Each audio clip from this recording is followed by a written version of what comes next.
ఇంకా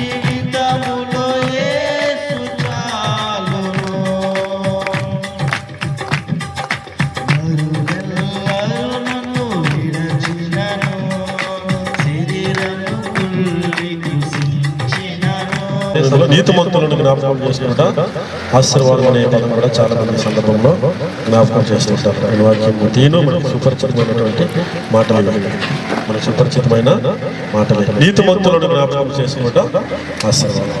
ఎవరిని జ్ఞాపకం చేసుకోవాలి? చాలా మంది ఆ సందర్భంగా చనిపోయిన వాళ్ళని జ్ఞాపకం చేసుకుంటారు.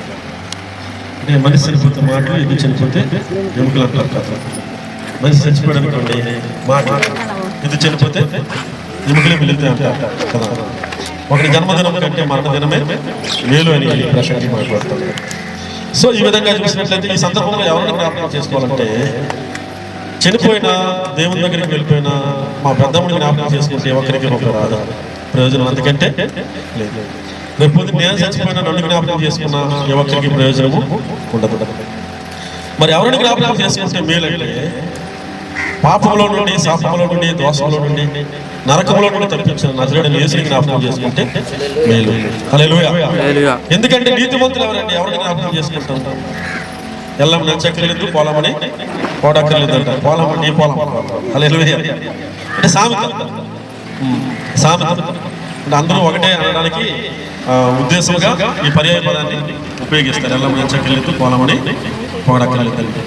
సో నీ బైబిల్ కూడా మాట చెప్తుంది, నీతిమంతుడు లేడు, ఒక్కడూ లేడు. రోమిలికి రాసిన పత్రిక 3:11. అదే రోమిలికి రాసిన పత్రిక 3:23 ఉంటుంది.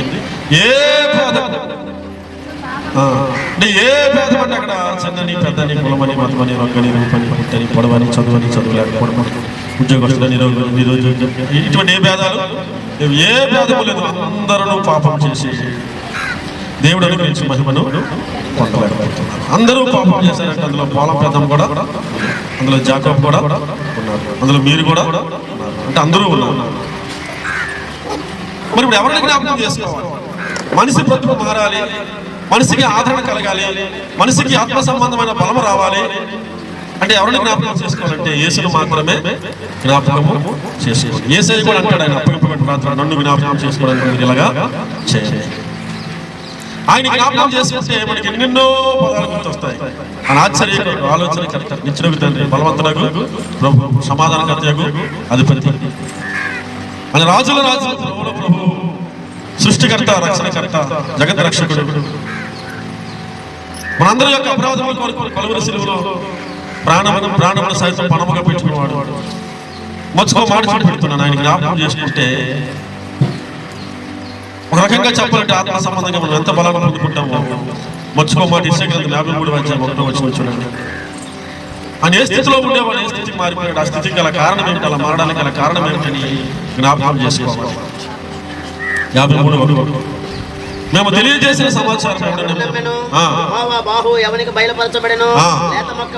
ఆయన జ్ఞాపకం చేసుకుంటే, ఆయన ఎవరంటే లేత మొక్క, పరలోక రాజ్యంలో దేవుని చేత, దేవదూతల చేత దేవుడిగా పిలువబడుతూ పరిశుద్ధుడిని కొనియాడబడుతున్నటువంటి లేత మొక్క, రాత్రి పగలు దేవదూతల చేత ఆరాధింపబడుతున్నటువంటి లేత మొక్క,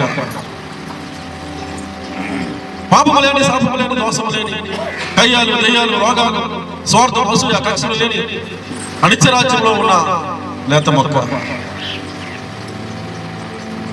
అంత సుందర 10,000 మందిలో పాల్చదగిన వాడు, మహిమను విడిచిపెట్టి, ఘనతను విడిచిపెట్టి, అర్హతను విడిచిపెట్టి, యోగ్యతను విడిచిపెట్టి, నీ నా అపరాధాల కొరకు, నీ నా పాపాల కొరకు ఆయన కనీసం చూసి గుర్తుపట్టలేనంతగా నలిగిపోయాడు. అది జ్ఞాపకం చేసుకోవాలి. లేత మొక్కగా పెరిగిన ఆయన ఎండిన భూమిలో మొలిచిన మొక్క వలెను ఆ. అతడు ఆయన ఎదుట పెరిగెను. ఆ. అతనికి సురూపమైనను సొగసైనను లేదు. ఎలా మారిపోయాడు? యేసుని గుర్తు చేసుకుంటే ఏం గుర్తు వస్తుందంటే నీ రూపాన్ని మార్చాలని, నీ స్థితిగతులను మార్చాలని ఆయన తన రూపాన్నే మార్చేసుకున్నాడు. తన హోదాను విడిచిపెట్టాడు, తన ప్రత్యేకతను విడిచిపెట్టాడు. ఏ అర్హత లేని నిన్ను నన్ను అర్హులుగా చేసుకున్నాడు. ఇది గొప్ప విషయం.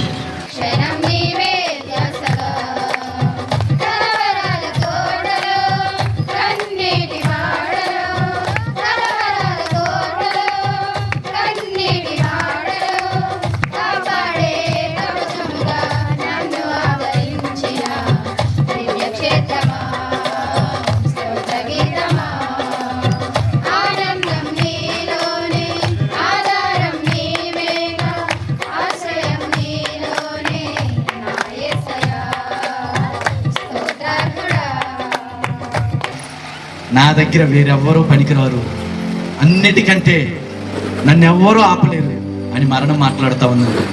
ఒకసారి అపొస్తలుల కార్యం 2వ అధ్యాయం 24వ వచనాన్ని తీద్దాం.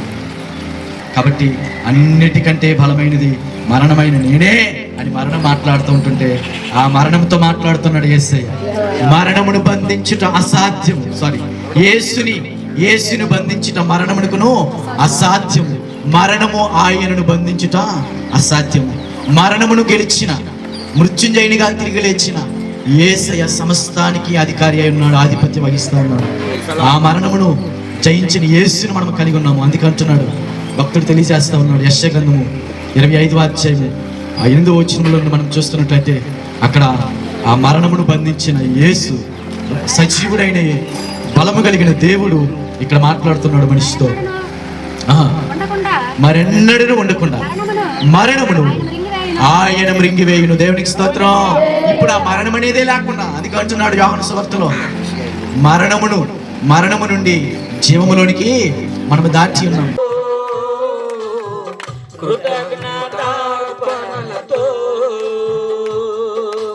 అత్యున్నత సింహాసనముపై ఆసీనుడా, దేవదూతలు ఆరాధించు పరిశుద్ధుడా, యేసయ్యా నా నిలువెల్ల నిండి ఉన్నావు.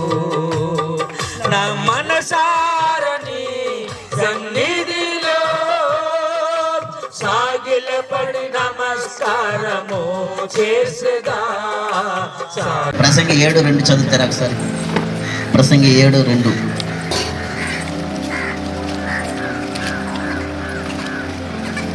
విందు జరుగుచున్న ఇంటికి పోవుట కంటే ప్రలాపించుచున్న వారి ఇంటికి పోవుట మేలు. గాలి అనగా మరణము. దేవునికి స్తోత్రం. మరణము ఇది కామన్. ఇదేంటట? కామన్. పరలోకం అందరూ పోరు. ఇదేంటట? పరలోకం అందరికీ కామన్ ఏం కాదు, సహజమైనది ఏమి కాదు.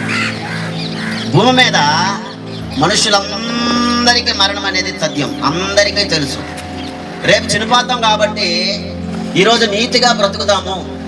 వాళ్ళ మరణాన్నైనా చూసి ఇంత ప్రయాసపడి, ఇంత అల్లకొల్లాలు పడి, ఇంత ఆరాటపడి, ఏమంటే తిండి తినక, నీళ్ళు దాకా, ఏమంటే మూటకు మూట దాసి, బిల్డింగ్ మీద బిల్డింగ్, ధనము మీద ధనము, ఏమంటే చైన్ మీద చైన్, ఇంకేటమా నక్లీస్ మీద నక్లీసు, వాచ్ మీద వాచ్ కాదు, ఒకటే వాచ్. హల్లెలూయా. ఎన్ని ఏర్పాట్లు చేసినా ఏదో ఒక దినాన మరణం అనేది తప్పదు. అందరము చనిపోతాము. ప్రసంగించినా నేను వింటున్నా, మీరు ఇగో బాబు రాజు కూడా చెప్పాడు, మరి మర్చిపోతారేంటి మా అన్నని. ఏదో ఒక దినాన అందరము చనిపోతాము. చనిపోయినటువంటి వారు తర్వాత చదువునైనా మనసును పెట్టరు. చనిపోయినదే ఎవరైతే చనిపోయారో వారిని గూర్చి బ్రతుకువారు దానిని మనస్సున పెట్టుదురు. పెట్టాలా? ఏం చేయాలట? ఈరోజు ఎవరు చనిపోయారు? ముసలమ్మ మొన్న వాళ్ళమ్మ చనిపోయింది కదా. రేపు మనము కూడా చనిపోతాం కాబట్టి ఎలా పెడితే అలా ఉండకూడదు. చూడండి, కొరింథీయులకు రాసిన పత్రిక 15వ అధ్యాయం 23 నుండి చదువుదాం. 15:23 లేదా?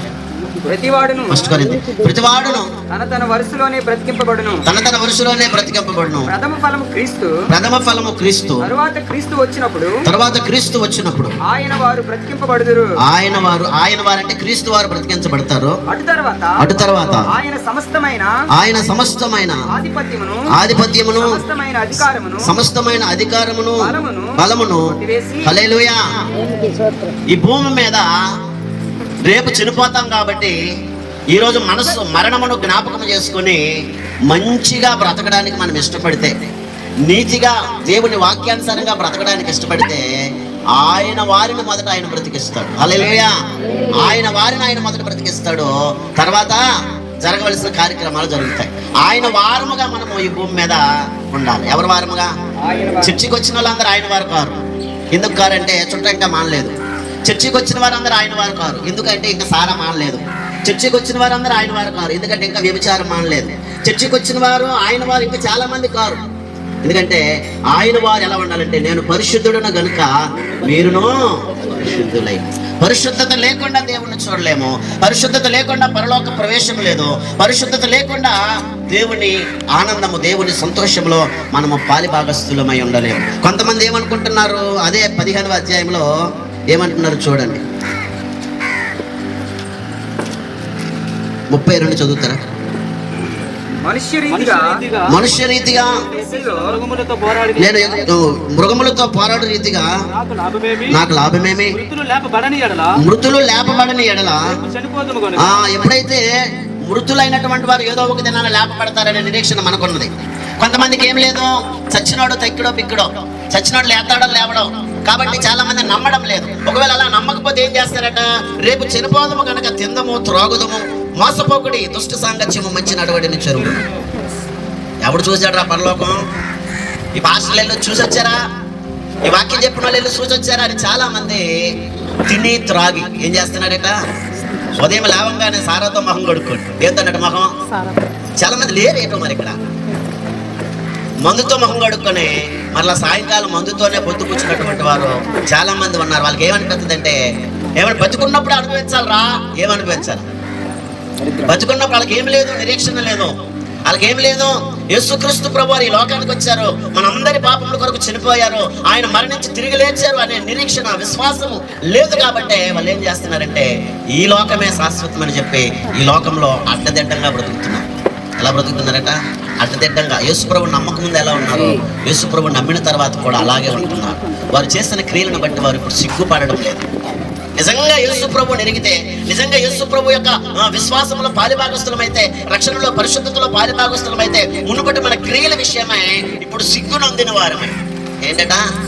మునుపు ఏ ప్రవర్తన అయితే కలిగి ఉన్నామో ఈ క్రీస్తుకు పూర్వము, మునుపు యేసును నమ్మకం ముందు ఏ జీవితాన్ని అయితే కలిగి ఉన్నామో, ఇప్పుడు క్రీస్తులో ఉన్న తర్వాత వాటి విషయమై సిగ్గుపడితే, స్థలంలో కూర్చున్నటువంటి మనందరము కూడా ఆమె భూమిని విడిచి వెళ్ళిందనే సత్యాన్ని గ్రహించి, మనము కూడా ఒకరోజు ఈ యొక్క భూమిని వెళ్ళవలసిన వారమై ఉన్నామని ఎరిగి ఆ యొక్క ప్రభువు చెంతకు చేరడానికి సిద్ధపాటు కలిగిన వారముగా ఉండాలనే సత్యాన్ని గ్రహించడానికి ఇలాగ కార్యక్రమాలు ఏర్పాటు చేయడం దేవునికి స్తోత్రం.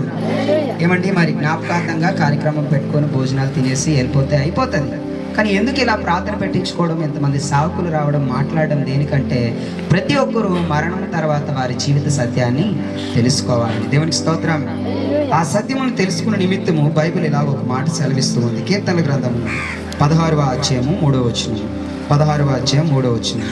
నేను ఇలాగందును, భూమి మీద ఉన్న భక్తులే శ్రేష్ఠులు, వారు నాకు కేవలము ఇష్టలు. దేవునికి స్తోత్రం. దేవుడు తన ప్రజలైన వారి గురించి సెలవిస్తున్నటువంటి మాట, భూమి మీద ఉన్నటువంటి భక్తులు నాకు శ్రేష్ఠులు మరియు వారు నాకు ఇష్టలై ఉన్నారంట. దేవునికి స్తోత్రం. ఈ భూమి మీద క్రైస్తవునిగా పిలువబడుతున్నటువంటి నీవు నేను ఆయనకి ఏమై ఉన్నామంటండి? ఇష్టలు మరియు శ్రేష్ఠులుగా ఉన్నామంట. ఎవరి ఇంతకీ యొక్క శ్రేష్ఠులు లేకపోతే ఇష్టలు ఎవరి రనిసనని చూస్తున్నట్లయితే ప్రకటన గ్రంథము 14వ అధ్యాయము 13వ వచనంలో ఇలాగ ఒక మాట చెప్పబడుతుంది. ప్రకటన గ్రంథము 14:13లో, అంతటా ఇప్పటి నుండి ప్రభువునందు మృతులు ధన్యులు. దేవునికి స్తోత్రం. ఎవరు ధన్యులటండి? ప్రభువునందు. మృతులనే పదాన్ని కొంచెం పక్కన పెడతాము. ప్రభువునందు ఉన్నవారు ధన్యులు. ఈరోజు ఈ సత్యాన్ని చాలా మంది తెలుసుకోవాలి. ప్రతి ఒక్కరు ఏమనుకుంటున్నారంటే ఈ లోకమే శాశ్వతం, ఈ లోకంలో ఉన్నటువంటి ఇల్లు పొల్లు సంపదలు ఇవన్నీ కూడా శాశ్వతం అనుకుంటూ వాటి కొరకు ప్రయాసపడుతూ ఉన్నారు. కానీ అరే ఈ లోకంలో జీవించినంత కాలం జీవించిన తర్వాత మనందరం ఏదో ఒక రోజు చనిపోవాల్సి వస్తుంది. ఆ చనిపోయిన తర్వాత మన జీవితం లేకపోతే మనలో దేవుడు పెట్టినటువంటి ఆత్మ ఏమవుతుంది అనే విషయాన్ని గ్రహించట్లేదు. ఈరోజు నీ ఆత్మ ప్రభువు చెంతకు చేరాలి అనుకుంటే, ప్రభు యొద్దకు వెళ్ళాలి అనుకుంటే, ఆయన పెట్టినటువంటి ఆత్మ ఆయన యొద్దకు వెళ్ళాలి అనుకుంటే నీవు నేను ప్రభువునందు ఉన్న వారముగా ఉండాలి. దేవునికి స్తోత్రం, హల్లెలూయా. బైబిల్ సెలవిస్తూ ఉంది ప్రభువునందు ఉన్న వారికి ఒక గొప్ప ఆశీర్వాదం. రోమీయులకు రాసిన పత్రిక 8వ అధ్యాయం 1వ వచనం. కాబట్టి ఇప్పుడు క్రీస్తు యేసునందు ఉన్న వారికి ఏ శిక్ష లేదు. దేవునికి స్తోత్రం, హల్లెలూయా. ఏమండి ఎంత మంచి మాట చెప్తూ ఉందండి. ఆయనకి భూమి మీద ఆయన భక్తులుగా ఉన్నవారందరూ ఆయనకి శ్రేష్ఠులంట, వారి ఇష్టలంట. ఎవరి భక్తులు ఎవరి శ్రేష్ఠులు అనిసానంటే ప్రభువునందు ఉన్నవారు, అనగా యేసు క్రీస్తును నిజమైన రక్షకునిగా అంగీకరించి ఆయన యందు విశ్వాసం ఉంచుతూ ఆయన యందలి పాపాన్ని ఒప్పుకుంటూ ఈ భూమి మీద ఎవరైతే బ్రతుకుతారో వారు ఆయన భక్తులై ఉన్నారు, వారు ఆయనకి శ్రేష్ఠులై ఉన్నారు, ఇష్టలై ఉన్నారు. వారికి ఏ శిక్షా విధి లేదంట. దేవునికి స్తోత్రం, హల్లెలూయా. ఏమండి ఈ భూమి మీద బ్రతికినంత కాలము కూడా పడుతున్న శ్రమలు కష్టాలు ఇవి తాత్కాలికం, అంటే కొంతకాలం మాత్రమే. కానీ యుగయుగాలు ఒక శిక్ష ఉందంట, అదే నిత్య నరకం. ఆ నిత్య నరకంలో నా ప్రవేశించుడి కంటే నిత్య జీవం పొందుకున్నట్టు ఎంతో భాగ్యము మేలై ఉన్నది. మరి నీకు ఆ యొక్క నిత్య జీవం కావాలంటే నీవు ఎవరి యందు విశ్వాసం ఉంచాలి? ఎవరి యందు విశ్వాసం ఉంచాలండి? మనం దేవుని యందు. దేవునికి స్తోత్రం.